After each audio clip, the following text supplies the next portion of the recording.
Welcome to the Thursday Thoughts podcast from Free Church. Following Jesus is more than an ideology, it's a way of life. It's never a linear journey, and there's no one-size-fits-all approach. We would love to help you follow Jesus, know your true identity, grow in freedom, and go to live with the purpose that God has for you. Each episode, we have conversations about the way of life that Jesus invites us into. Hey, welcome back to Thursday Thoughts. Hey, it's so great to be having these conversations around relationships, and I'm excited to get into today's conversation. Why are you excited to get into today's conversation? Because we're talking about conflict. Oh, yay, joy. And so I think I'm excited because I think it's such a big topic, but also And we've got lots of experience in yes, conflict. that also. Have we? Maybe. Time will tell. You have to listen to the rest of the episode. There we go. But I think that conflict, anybody can relate to conflict. Single, married, young, old. We've all experienced conflict, whether it be in the workplace, whether it be in our marriages, whether it be in parenting, friendships, all those things. Traffic. Lots of good one. Yeah, conflict is part of life. Sometimes we just like to avoid it, but actually it's something we need to learn to deal with. And we can do it well. Yeah, you can. Yeah. So I had my little bowl of questions, but then I remembered I was given this really cute little box for husbands and wives. Oh, wow. I was given it, and we haven't really used it. So let's see. If it's dodgy, we're just going to not answer it. Edit it out. Yeah, this is a great question. There's actually two questions here, right? Do you think we go out on enough dates together? No. See, I told you it's an easy question. Follow-up question, how can we make more time for each other? Does it have the answers on too? I know.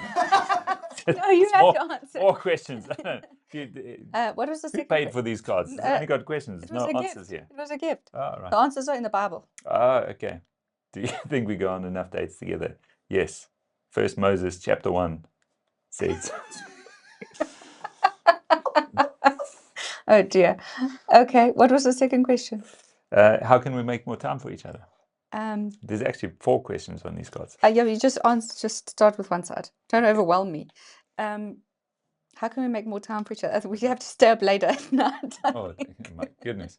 I'm sure we can make a plan. I think like very practically having a fixed calendar is something that is helpful for both of us. It's something that it takes work and intentionality.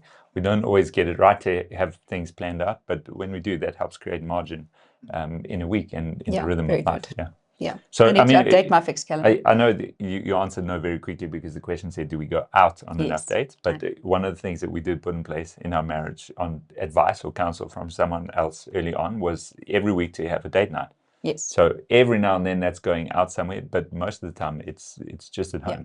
Yeah, and I think that I said no because we don't go out, and you don't have to go out to experience connection. Sure, it's nice, but actually I sometimes find that going out to a restaurant is more distracting, because then the waiter keeps interrupting, or I'm often distracted by the other people in the restaurant. What are they eating? That looks nice. So actually sometimes being at home is less distracting, and I feel like we can so I think it's really about just creating that space and that time to and we do that to be weekly. present. Yes. Okay. This question for you is, how do you imagine our life together in 10 years? In 10 years, well, in 10 years, all our kids will be finished school. Our youngest will be in matric. Oh gosh. So we might be doing less driving around with kids. So I think we'd have a bit more margin in the time, in our weeks. Good. I think we'll still be having a lot of fun. Okay. Yeah. Let's do that. Yeah. So I was thinking more space, more fun. We're going to be in our prime. Yeah. That's what I think. 10 years from now. Yeah, it's possible. I don't know. Our kids might be getting married, might be having kids of their own, might be terrifying. Grandparents. 10 years. Too soon, I think. 10 years. Maybe 20 years from now. I can't be a granny 10 years from now. What are you talking about? That is terrifying. Yeah. Okay, good chat. I need to go and lie in a dark corner, regroup. Maybe you should pre-read. some of these questions. No, the whole point is not to pre-read it. It's supposed to be Oh my spontaneous. goodness. All right, conflict. We're talking about conflict, not about Yes. what's happening in 10 years from now. Okay. So So different conflict. personality types. The most obvious ones when it comes out to conflict is the classic picture of a rhino or a hedgehog. Yeah. And very often in relationships, there's one of each. Most of the time it seems to be. I don't know if it's always like that, but Yeah. very often one person becomes exaggerated and anger flares up quickly and is loud and abrasive, and the other person is defensive, like a hedgehog, and puts spikes out and Yeah. can become a little bit quiet and sulky. So a rhino runs into danger, asks questions. Charges, yeah. Charge first, ask questions later. Mm-hmm. And a hedgehog rolls into a ball and puts its spikes up. Yeah. So I'm sure people would love to guess which one is which in our marriage. Mm-hmm. Do you want to share with them? Isn't it obvious? I don't know. Is I it don't know. obvious? Let's just, I mean, what do you guys think? Who's who? One of us is one of each of them, so you can figure it out. You can How figure it about out. Okay. Well, we'll just leave you hanging. If you want to know, you come ask us. So yeah, you can Yeah, ask you can in the put it in the comments. comments who you think is a rhino and who you think is a hedgehog. Maybe we'll Of the answer. two of us. So yes, the rhino is the person that runs into battle, into conflict, Mm-hmm. takes the situation and maybe even blows it up a little bit and gets angry quickly, but also then the dust settles quickly. Yeah. And the hedgehog obviously doesn't want to run into conflict And takes some more time to needs process. more time to process and think it through and then talk about it and then stays prickly for a little bit longer. Whereas the rhinos, moved on. Moves on very quickly, yeah. Yeah. Short memories, rhinos. That's it. So the difficulty is now there's a conflict situation and the one wants to have it out and the other one's not ready. Yeah. So what's the best way to deal with that within a marriage Well, situation? I think probably the first step is recognizing how you respond in a conflict situation. Do you want to engage head on, or do you want to put your head in the sand and just avoid conflict altogether? So understanding how you respond and then how whoever it is that you're dealing with, how they respond as well is very helpful to know, okay, actually people deal with conflict in different ways. So just being aware of that first, I think, is a great first step in dealing with conflict. So as the rhino to step back and realize this person maybe needs a minute to think about it. Yeah. And as the hedgehog to actually force yourself out of the prickly situation and into the conversation. Yeah. So I think it's also helpful to realize conflict is a normal part of life. Yeah. And in James chapter 4, verse 1, James writes, he says, hey, where do your quarrels, your disagreements, where does your conflict come from? I'm paraphrasing a little bit, but he said, actually, it comes from the desires in your heart. So often conflict stems from a place where there's an injustice being done, or at least a perceived injustice. I feel like you didn't treat me in the way that I feel like I should be treated. Or, I've done something that upsets you because it feels like you've been disrespected or I haven't heard you or something. So often it comes to us not getting what we actually want is often the source of conflict. And because each of us are broken and on a journey, there's room for conflict to come. So conflict is part of life. It's not something that we can avoid. Yeah. And Patrick Lencioni wrote that famous book on leadership and team, The 5 Dysfunctions of a Team.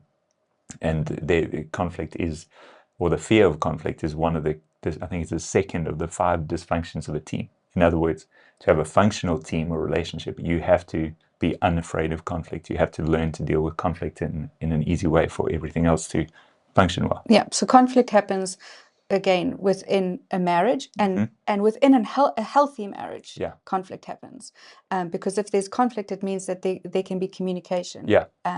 If everybody's just sweeping everything under the rug the whole time, there isn't good communication, and that needs then to be worked on. So conflict happens within a marriage, within friendships. Yeah. You can have conflict within your friend groups, and within a workspace. So you touched on Lencioni's idea 5 dysfunctions of the team. So maybe you can just run through those so that actually we can recognize, we take this into the workplace, into our homes, everywhere we go. Yeah.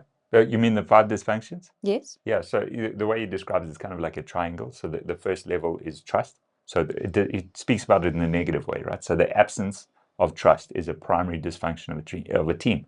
Where there's no trust, there's a dysfunction. The second level is the fear of conflict. So you have to be able to build trust, and you have to be able to deal with conflict. The third level is commitment. So a lack of commitment is a dysfunction. I mean, that's obvious, right? If there's in a team or relationship, one person's not committed. We spoke about commitment last week. That's going to be dysfunctional. And then where there's the fourth level is an avoidance of accountability. When no one is taking responsibility for their share of an issue or a problem. And then the last level is inattention to the results or the details of what's happening. So in order to address it in a positive way, you want to have trust, deal with conflict in a healthy way. You want to have commitment and accountability, and that gives you attention to detail. It's fascinating because we've spoken about that in terms of a team and your environment. But as you were going through it again, and I was filtering it through marriage, it's so key. If your trust is eroded in a marriage, then everything is built on top of the trust. And so the key thing to work on is trust. And even healthy conflict helps to build trust. Unhealthy conflict can breed lack of trust. So if I'm not communicating an issue or a perceived issue or a problem, my trust in you can erode in the time that I'm not communicating that perceived problem. And then everything else starts to erode because the trust is eroded. But if you come into a space of conflict and you talk about it openly and in a healthy way, you actually can maintain the trust and everything. So if you would replace the word trust with an idea of this is a safe space, right? So that's essentially what trust is. So trust, commitment, similar, but in this sense, trust is this is a safe place. Okay, so we can be vulnerable and open. There's safety here. So that allows you to deal with conflict in a healthy way. And if there's trust within the marriage, the conflict can also feel safe. So a bringing up an issue or a perceived issue or whatever, in a trusting environment is way easier than where there's a lack of trust. Lack of safety. And I mean, we can't speak for everyone or every situation, but a lot of the time, you in a marriage relationship, you want the same thing. You want your household to be, a certain way that you agree on. Well, hopefully, you should agree on the values, the core values that are driving. And often the conflict comes because you're not moving towards that, or one or both of you, but you still want the same thing. So if you can view conflict through, actually, this is helping us fight, not against each other, but together for the same thing, and you can reframe that, those conversations into how do we use this constructively to get better, to get to where we want to be in our relationship. So if you go back to Genesis, there's a man and a wife, and they are on the same team. They are together, called by God. As a connector, So fellow warriors, that's it, And so the fellow warriors, we're warring against what's out there, not what's in here. And sometimes I think we get to places in our relationships where things are so unhealthy that the fighting is too much against each other instead of actually partnership. And then we're called to bring the light into dark places. And sometimes our relationships can become the dark places. So let's talk about some very practical ways. So conflict's going to happen. How do you deal with conflict in a certain way? We said it's helpful to be aware of how you respond and how the other person in the conflict situation responds as well, if you know them well. What are some of the other things to keep in mind in dealing with conflict? So I think things to keep in mind is also the way that each of us have a toxic trait. And we've spoken about this on the podcast before, but I think it's important to reiterate it. So when there's conflict, we each have a default toxic trait. And if you're aware of what your toxic trait is, you can stop yourself. It's also helpful to know perhaps what the toxic trait of the other person is, but you can't change the other person's toxic trait. But if you and I sit down and we have a discussion and we recognize how each of us shows up in conflict, so rhino, hedgehog, and then I'll run through the toxic traits as well. We can recognize it coming in each other, and we can commit to adjusting within ourselves. So I can't change you, but you can change you. So when you're aware you're behaving in a toxic way, you can adjust. If I become aware I'm behaving in a toxic way, I can adjust. So a lot of this sounds like it has to do with creating some space and some time. It's not, what we're not talking about is an emotional response in the moment. There's actually allowing yourself to feel the emotions, recognize them, but not letting your emotions be the driving force in the conflict conversation. Yeah, so if you are married, I would say your next date night, sit down and talk about how you show up in conflict, be open, vulnerable, talk about it, and say, what are we going to do next time to be better at how we deal with conflict? Yeah. If you're not married but you're dating, you can do the same thing. If you are experiencing conflict even as a young adult with your parents or as within your friend group, you can sit down and have an honest conversation. We're not dealing with these things well. So it comes down to communication. Yeah. So, and I just want to stop there for a moment, because the downside of not dealing with this is you can become stuck in a little bit of a dysfunctional cycle. So let me give you an example. There's a conflict situation, and each person knows how the other's going to respond and how long it's going to take to process, but the issue is never really dealt with. So I do something, you get upset. I know you're going to react in this way, so I just leave you alone until you get over it. And we never actually talk about the issue. And the next time the conflict happens, it's the same pattern again. I think you just gave away again, who's the rhino and who's again. the hedgehog. Did I? Yeah. Maybe. Well, Maybe. we'll see. And so you kind of get stuck in this dysfunctional pattern, and we can just excuse it and say, well, and then this will lead into what you're going to talk about, the toxic behaviors. That's just the way I am. Yeah. I shared a line with everyone that was at Pathway earlier in this week, and I heard it a couple of weeks ago, and it stuck with me. It goes something like this. You can't, or you shouldn't, use your personality type to excuse a character flaw. Very good. In other words, you can't say, well, this is just the way I am. I'm a A-type personality, this is the way I act. And if your character is not aligning with becoming more and more like Jesus, it's not wise to just blame it on your personality type. Yeah, because we can excuse any manner of thinking. Yeah. So tell us a bit about the toxic traits, which is less personality type and nothing more to do with character development. Yeah, and it can be something that the household you were raised in. So you might have experienced this or witnessed this in your parents, and so it's a learned behavior. It's a learned way. I mean, you spoke once about in a preach about you grew up in a household where things were swept under the rug, and I grew up in a household where things were talked about, and both of those felt foreign to the other one of us. So we can learn this behavior, but it also means that when we recognize that we are behaving in this way, it's unhealthy, and we can start to change it. Yeah. So there are 4 toxic behaviors, also known as the 4 horsemen. As I said, we've spoken about it before. They are criticism, contempt, defensiveness, and stonewalling. So if you want to read more about that, that's John Gottman's 4 Horsemen of the Apocalypse. So criticism obviously is like an attack on character. So you always do this. Yeah, we spoke about that last week. Yeah. You never, you always. And you're so bad at this. It's a real attack on the person's character and behavior, not dealing with the issue. Yeah. So obviously that leads to more pain and over time that criticism can become a little bit like cynicism as well. Yeah. It's just a it's negative unhealthy. Thing. Yeah. And actually, if you looking at the world through critical eyes all the time, you're going to find what you're looking for. Yeah. So if you're looking to be critical of people all the time, you're always going to find something to criticize. And I think that can be a very dark place to live. And sometimes the way that criticism shows up is not necessarily in like if one of us was becoming critical, it may not show up in our conversation, but it might show up in the conversation that you are having with someone else about me, or I'm having about you. So you begin to criticize the person when they're not there rather than to their face. Very good. So we're going to unpack some more of that kind of thing next week. So you can tune in about that next week. So the first one is criticism. The second one is contempt. So contempt is mockery, name calling.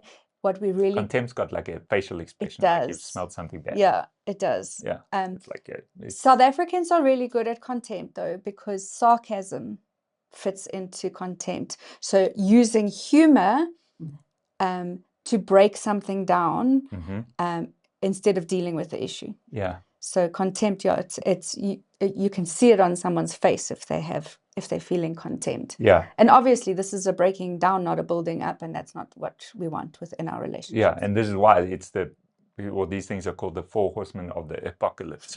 Like, it speaks of doom and gloom. Yeah, it's very gloomy. When these things become to show up more and more in your life, like, oh, this is not good. Yeah. Mm-hmm. The next one is defensiveness. So this one is having like a victim mentality, blame shifting, not taking ownership of my responsibility. What I did in this situation, how do I take responsibility for it? It's very much like, but you did that, so that's why I did this, so it's your fault. Yeah. Blame shift. But this is, this happens so often. I think we often just even do this without thinking. I'll say something like, well, you made me angry. Ooh. Right? So, Did I? Well, so sometimes I might like to say that, but no, actually, you can't make me angry. Yes. You may do something, and Yes. my response is I feel like I'm getting angry, but actually I make the So choice to get angry. In that you're not So- owning your emotion, you're blaming me. So it's a form of defensiveness if I say Yes. you made me angry because I'm making you Yes. responsible for my Yes. anger issue. What you should say in that situation is, I feel angry because of what happened in this In situation. fact, from what we spoke about Yes. last week, is I feel angry because I think you there disrespected we me. go. See, I'm still learning that one. We're all still learning. There we Yeah. go. It's very good, helpful. So defensiveness is justifying, it's making excuses, it's explaining, well, I reacted this way because of you, blah, blah, blah, blah. Yeah. Mhm. So severe lack of ownership. And then the last one is stonewalling, which speaks for itself. You put up a wall, you withdraw, you Don't have wanna talk about it. silent treatment, you sweep it under the rug, and the issue is never resolved. Actually, in all of these, the issue really is never resolved because it's not creating that trust, safe space to have open dialogue. Yeah, the stereotype of this one, ask me what's wrong. What's wrong? Nothing. Oh, women are quite good at this. Maybe you're giving me away. No, that's a bit of a generalization. It was a generalization. Wow. No, but I think we are. We want our husbands to, but I don't do that. No, I don't think you might be right, but I don't think so. I see this in guys as well. That just get grumpy and sulky Yeah, about that- something. yes. You know, You are right. people say like sulk for days. And Right, that "What's wrong?" narrative- Nothing's wrong. Yeah, men don't talk Wow. about their emotions, so they just, build a wall between even themselves and their emotions. Yeah, so silent treatment. This can also play into manipulation. Yeah. Like, I'm going to withhold whatever from you because you treated me in this way. Stonewalling, yeah. Yeah. So obviously, none of these things we want in our marriages. We don't want any of these things in our friendships. We don't want any of these things in any relationship we have. But the important thing is to recognize that they do show up and we can do something about it. Yeah. And again, you can't then, if we're having a fight, I can't say to you, like, you're stonewalling me or whatever. I mean, I could, but it's probably just going to escalate the situation. Yeah. So I need to then recognize in myself, what am I doing that's escalating the situation? And how Yeah. can I cool myself and show up in a better way so that the conflict can be resolved? Yeah. Yeah. So we can't change someone else, but we can change ourselves and Yeah. how we show up in Yeah. those moments. So I think that one of the thoughts I had before we went into this was, how do we help people to fight fair? So conflict's going to happen Right. in any relationship because we're humans and we all, like you said from James, we all have our own desires and that sometimes is not met or we feel whatever. How do we help people to fight fair? Well, I think often use this example of dirty dishes that get stacked up next to a sink, right? So if you just leave one dish on top of another, eventually the stack gets so high. It's a little bit like the digs that I spoke about on Sunday. Yeah, that I when used you to live started in. speaking Yeah, about that, I I was thought thinking that's where of the all those story was dirty going. dishes. Yeah. And eventually, that tower of plates gets so high. One day it's just going to fall over, and Yeah. it's going to be a big mess to be cleaned up. Yeah, better and way there's to probably do it mold in the bottom one. yeah, all kinds of gross stuff in there, is to wash the dishes as they get dirty. Okay, so what is that? It's almost like a process of dealing with your emotions in the moment or in the conflict. So don't let them build up. And then once the plate has been washed, to use that example, is don't bring it back in and pretend To the it's dirty dirty. pile. So if you've dealt with something and talked about it, then consider it dealt with and done. Don't bring it back. Yeah. So you have another conflict situation, and then I'm linking back to something last year. Yeah, but last year you did this and you Yes. said that, because that shows that probably wasn't dealt with Yes. in a healthy way. So that So don't bring up the past again and again and again. again, that can show up within marriage, but it can show up in friendships, and it can show up in any relationship where we hold on to, we start to build grudges, and we hold on to offense, Yeah. and then we pile up our dirty dishes, and then eventually we reach tipping point and everything comes crashing down. And there's a big mess. And there's a big mess to clean. Years sometimes worth of pain and Yeah. resentment. And oftentimes people come into our office and yeah, we have to help them sift through all the years and years. So to deal with things quickly is such a key thing. And then once it's dealt with, is to let it go. Mm-hmm. Like Frozen. Like Frozen. Mm-hmm. I was going to sing. There we go. Leroy brought in the vocals. So, and I think, so deal with something quickly. And then if you let something go and you don't bring it up, that's fair. If you keep bringing up the past, you're not fighting fair. Mm-hmm. I think also a helpful thing is to believe the best about each other. Yeah. So obviously, as I mentioned earlier, once trust is broken, it has to be rebuilt. But if you're operating from a place of trust to begin with, believe the best about your spouse. Yeah. Because it's very easy to criticize people. It's very easy to see people's faults, especially when you live so close together. Yeah. You can very quickly find the person's faults. But actually, when we believe the best about each other and look for what's good about them, then when we come into a conflict situation, we're not coming with a loaded gun. Yeah. Yeah, that's really good. I think also when it comes to fairness as well, is to try as best as we can to make sure that we're not defining what is fair, and to allow the Bible to define that, and to leave justice up to God to deal with. Because a lot of conflict has to do with, I feel like I'm being treated unfairly. Yeah. And that's not the way of Jesus at all. He was treated completely unfairly. Yeah. And yet, how did he respond? Well, he responded with humility and love and compassion and forgiveness. Yeah. So as soon as we try to define what's fair for ourselves, this is, you did that, now you owe me an apology or whatever. I think that's on dangerous ground. Yeah. Well, 2 lessons that I think of that we can learn from Jesus is to outdo one another in showing love, outdo one another in serving each other, Yeah. in loving each other. Because then when it comes to conflict situations, we acting out of a place of love. So if we just outdo one another in serving each other and loving each other, we're going to show up better in a conflict situation. And like Jesus, if we are willing to forgive, Jesus hung on the cross and said, Father, forgive them. How much more can we choose to forgive? And I'm not talking about if you're stuck in cycles of sin and shame and you're in a big mess, get help.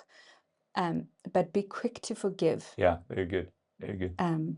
Yeah, so those 2 things. If we want to learn anything about relationships from Jesus, is outdo one another in showing love and forgive quickly. And then actually any relationship can probably, if everybody shows up like that, the world will be an amazing place. Imagine that.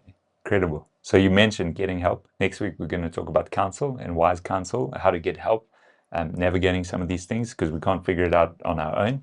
And so we're going to talk more about that next week. Yeah. Are we going to tell them who's the rhino and the hedgehog, or we're just going to leave it? I'm happy to leave it. Okay. We'll end there, as Joel says, on a cliffhanger. There we go. Until next time.